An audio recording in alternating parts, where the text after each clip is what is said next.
નમસ્કાર મિત્રો, વડનગરની ગાથા ચેનલમાં તમામનું હાર્દિક સ્વાગત છે. હું આવ્યો છું અહીંયા વડનગરની શ્રીમ થિયેટરમાં. બહુ મસ્ત અહીંયાથી તમે આ લોકેશન વડનગરની થિયેટરનું જોઈ રહ્યા છો. અને આજે 1 મહિના પછી વડનગરની થિયેટરમાં લાલો મૂવી લાગ્યું છે. તો તમે એની સફળતા જોઈ શકો છો કે હોલિવૂડ બોલિવૂડના મૂવી પણ અત્યારે 1-2 વીકથી વધારે નથી ચાલતા. અને આ મૂવી 1 મહિનો થયો છે અને થિયેટરમાં આવ્યું છે ને અહીંયા ધીમે ધીમે દરેક શોમાં ભીડ જમા થઈ રહી છે. તો હું પણ અહીંયા જોવા આવ્યો છું. જોઈએ મૂવી જોયા પછી એનો કેવો રિવ્યૂ છે. લોકો કહે છે કે બહુ જોરદાર બનાવ્યું છે.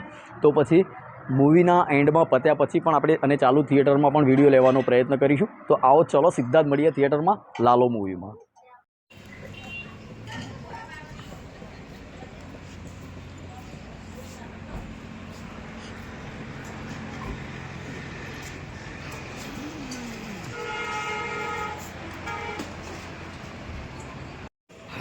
ચલો ભાઈ, અહીંયાથી આ થિયેટરમાં અંદર ઘૂસવાની શરૂઆત કરી છે.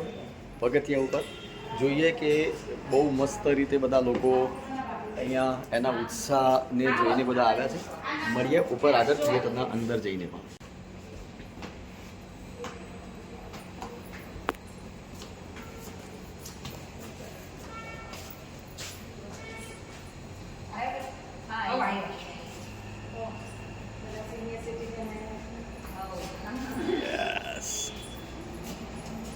ચલો ભાઈ, થિયેટરમાં એન્ટ્રી તો મેળવી લીધી છે મેં. હવે જોઈએ, ટિકિટ બતાવી દઈએ પછી મળીએ. ઓકે હાજી સર. ના એ ઠેકાણે અમે ગયા હતા ને સર. ઓકે, તો મિત્રો અહીંયા ઇન્ટરવલ થયો છે અને ફર્સ્ટ હાફ અહીંયાથી પૂરો થયો છે. મારો પોતાનો તમને ઓપિનિયન આપું કે એક શુદ્ધ પારિવારિક ગુજરાતી મૂવી કે એને ઓલ ફેમિલી સાથે જ જોઈ શકાય.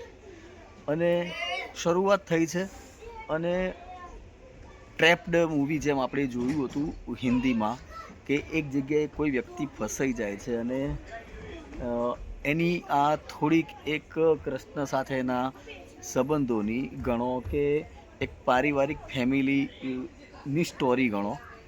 પરંતુ અહીંયા એક બાબત તમને ખાસ બતાવી દઉં કે સ્ટોરીમાં એક બાબત અહીંયા ખાસ અહીંયાથી જોવા મળી કે એક સીધો સાદો યુવક કેવા પ્રકારની મિત્રતા કરવી જોઈએ, કેવા પ્રકારના મિત્રો તમારી જિંદગીમાં હોવા જોઈએ. અને મને હવે સ્ટોરીમાં એવું લાગી રહ્યું છે કે અને એક એવા મિત્ર કદાચ તમારી જિંદગીમાં આવશે કે જે તમારી લાઈફને બદલી શકે. મિત્ર પણ ઘણા બધા એવા હોય છે કે જે તમારી સારી જિંદગીને પણ અલગ જિંદગીમાં લઈ જઈ શકે, એવું પણ બની શકે. તો બહુ મસ્ત રીતે મૂવીને અહીંયાથી બનાવવાનો પ્રયત્ન કર્યો છે. થોડીક સ્લો મૂવી થોડી ચાલી છે ફર્સ્ટ હાફમાં. અને અહીંયા તમામ લોકો જેટલા પણ લોકો જોઈ રહ્યા છે થિયેટરમાં, અત્યારે ઇન્ટરવલ પડ્યું છે એટલે બધા બહાર છે. અહીંયાથી વિચારો કે 1 મહિના પછી પણ શોમાં 40% 30% પબ્લિક છે એ, અને એ પણ ગુજરાતી મૂવી માટે. એ કંઈ નાની સૂની વાત નથી. અહીંયા આ સ્ક્રીન આગળ જ હું અહીંયા બેઠો છું અને મને એન્જોયેબલ મૂવી એટલા માટે લાગી રહી છે કે ખરેખર કોઈક નવા ડિરેક્ટર છે. આ ફિલ્મના હીરોને અને હિરોઈનને મેં પહેલી વખત જોયા છે, પરંતુ ખબર નહીં કે એમના જોડે ડાયરેક્ટરે કેવી રીતે કામ કરાવી છે. કારણ કે એક નવો કલાકાર કે જેણે ક્યાંય એટલી બધી સ્ક્રીન શેર નથી કરી એવો વ્યક્તિ જ્યારે બહુ જોરદાર રીતે એક્ટિંગ કરે તો મારા તરફથી બંને જે કોઈ પણ ફિલ્મના હીરો છે અને હિરોઈન છે 100% માર્ક્સ આપીશ. એટલા માટે કે અત્યાર સુધી આપણે યશ સોનીને જોયા હોય, મલ્હારને જોયા હોય કે પછી જાનકી બોડીવાલાને જોયા હોય. એ કેટેગરી લેવલની જ્યારે ગુજરાતી મૂવી બનતી હોય ત્યારે એ કેટેગરીના વચ્ચે આટલું સુપર્બ ઇમોશન એક ફિલ્મમાં એક જીવ રેડવો એ કંઈ નાની સૂની વાત નથી. તમે અહીંયા જોઈ રહ્યા છો કે એક નાના છોકરાઓ પણ અહીંયા મૂવી જોવા આવ્યા છે. પાછળ ઘણા બધા લોકો છે કે જે આ મૂવીને જોવા આવ્યા છે. સન્ડે, રવિવારનો દિવસ છે. મને હજુ વિશ્વાસ છે કે આ મૂવી હજુ સેકન્ડ હાફમાં હું તમને મારો ઓપિનિયન આપીશ કે તમને કેવું લાગ્યું. ઓકે, અને સેકન્ડ હાફ પછી ટોટલ મૂવીની ચર્ચા કરીશું. પરંતુ મારા માટે 2 બાબતો ખાસ આવી છે. મિત્રતા કેવી હોવી જોઈએ, એ ફર્સ્ટ હાફમાં જોવા મળ્યું છે. એક જે વ્યક્તિને તમે પ્રેમ કરીને લાવ્યા છો અને એના સાથેની તમારી જિંદગી કેવી રીતે ચાલી રહી છે અને કેવા ટર્નિંગ પોઈન્ટ તમારી જિંદગીમાં આવી શકે. ત્રીજી એક બાબત મને ખાસ અહીંયાથી એક જોવા મળી છે કે વ્યસનથી દૂર રહો. Thank you. ભાઈ ભાભી બંને છે. ભાભી, સ્ટોરી નાની નાની ધીમે ધીમે સ્લો મોશન ચાલી, કેવી લાગી? બહુ મસ્ત. બહુ મસ્ત. હજુ તો ઇન્ટરવલ છે. તમને શું લાગે છે? એ અહીંયા થિયેટરમાં વાતોમાં જ હોય છે. બે બાબત અહીંયા પિક્ચરમાં જોવા મળી. મિત્ર કેવા હોવો જોઈએ. મિત્ર લોકોની જિંદગી આખી ચેન્જ કરી નાખે છે. અને બીજી એક બાબત, નવા નવા કલાકાર જોયા, તમને એમની એક્ટિંગ કેવી લાગે? કેવી? સારી? એટલે બહુ સરસ. તો ચલો, અત્યારે એક્ટિંગની વાત કરી છે. થિયેટરના બાકીના ભાગને જોયા પછી આપણે રિવ્યૂ આપીશું. Thank you.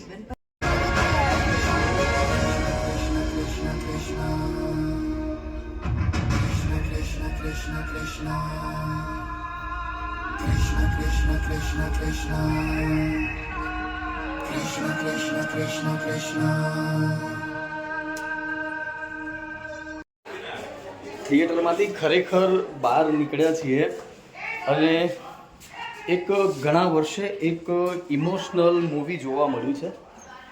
છેલ્લા દ્વારિકાના નાથમાં ખરેખર એક નાચવાની મજા આવી ગઈ. પણ એક બહુ મસ્ત વાત જાણવા મળી મૂવીમાં કે ભગવાન પરમાત્મા તમારા અંદર છે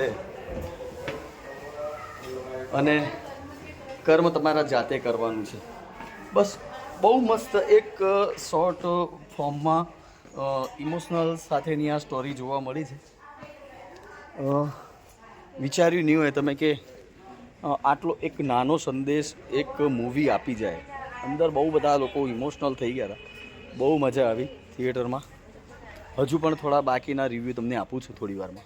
મિત્રો, તો ફિલ્મ જોઈને આવી ગયા અને હવે તમને તમામની વાત કરું કે સૌથી પહેલાં તો મને ફિલ્મના સોંગ એટલા સુપર લાગ્યા છે કે વાત ના પૂછો. બહુ જ જોરદાર એક્સ્ટ્રા ઓર્ડિનરી સોંગ મને જોવા મળ્યું છે. અને એમાં પણ કીર્તિદાન ગઢવી દ્વારા ગવાયેલ મનોરથ જીવતું, શું જીવ રેડી દીધો છે. તમે નહીં માનો કે જ્યારે તમે કોઈ પણ વસ્તુ સારી અને દિલથી બનાવવાનો પ્રયત્ન કરો ત્યારે તમારું બધું જ સારું થાય. કીર્તિદાન ગઢવીએ જે અંદાજથી એ સોંગ અને એનું જે પિક્ચરાઇઝેશન કર્યું છે, ખરેખર થિયેટરમાં એ સોંગ જોવાની પણ એટલી જ મજા આવે છે. બહુ જોરદાર. દ્વારિકાનો નાથ પણ ઘણા બધા.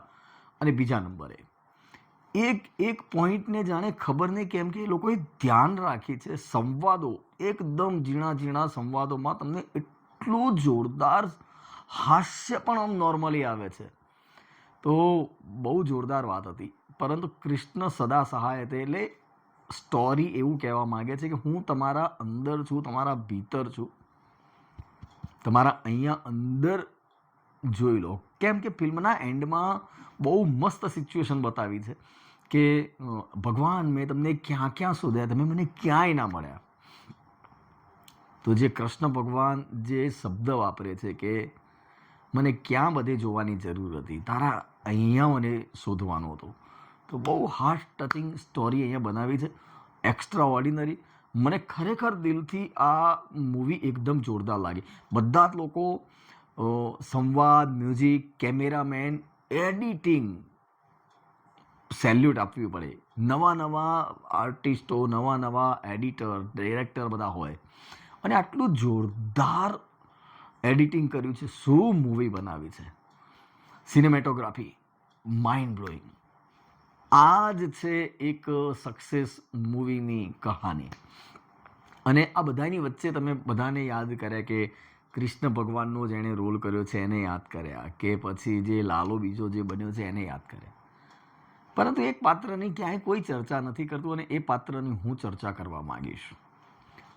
રીવા રાજ, કે જેણે લાલાની પત્નીનું જે પાત્ર ભજવ્યું છે. એક ઘર કંકાસની અંદર એની એક્ટિંગ, એ ઘરના જે કામ કરે છે એની જે કામ કરવાની સ્ટાઇલ, અને જે પોલીસ ચોકીમાં જઈને એની જે એક્ટિંગ બતાવવામાં આવી છે કે મને એક સીન બહુ જોરદાર ગમ્યો છે.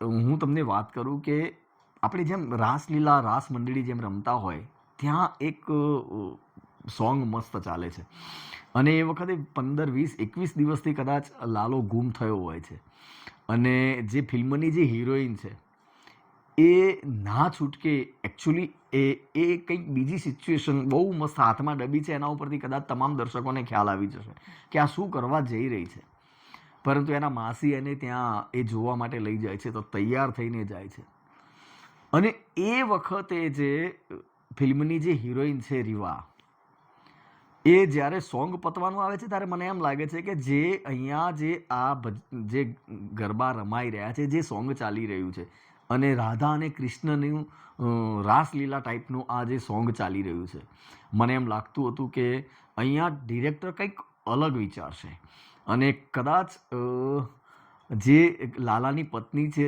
જે રીવા જે છે એ કદાચ જે કૃષ્ણ બન્યા છે એના સાથે કંઈક અજુગતું કરશે કે કેમ, પણ ડિરેક્ટરે એક્સ્ટ્રા ઓર્ડિનરીથી એકદમ પોતાના મગજથી વિચારીને એ જે પ્રમાણેની જે કૃષ્ણને એ જે બાથ ભરે છે અને એના ચહેરાના જે એક્સપ્રેશન છે, તો આ બે પાત્રનું તમામ લોકો વાત કરે છે, લાલા, બંને લાલાની, કૃષ્ણની, પરંતુ કોઈ અહીંયા મેં ઘણા બધા વિડીયોઝ જોયા, કોઈ એટલું બધું કોઈને રીવા માટેના શબ્દો નથી વાપર્યા.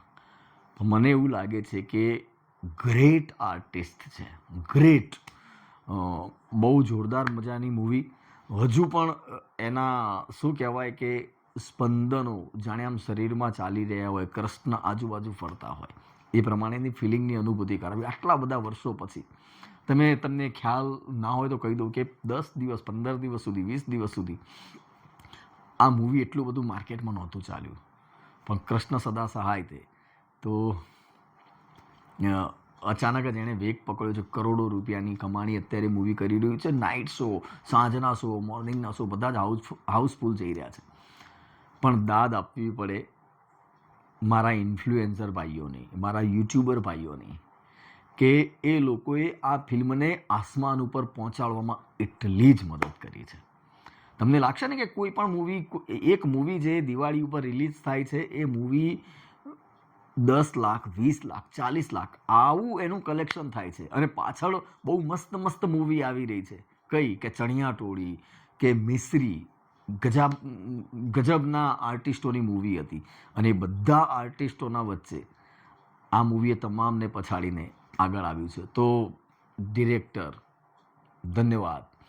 અને જેણે જે કૃષ્ણનું જે પાત્ર ભજવ્યું છે એના ચહેરાના એક્સપ્રેશન જોશો તમે એટલે તમને એવી અનુભૂતિ થાય કે એક માણસના રૂપમાં કૃષ્ણ ભગવાન પોતે આવ્યા છે. આનાથી વિશેષ શું હોઈ શકે?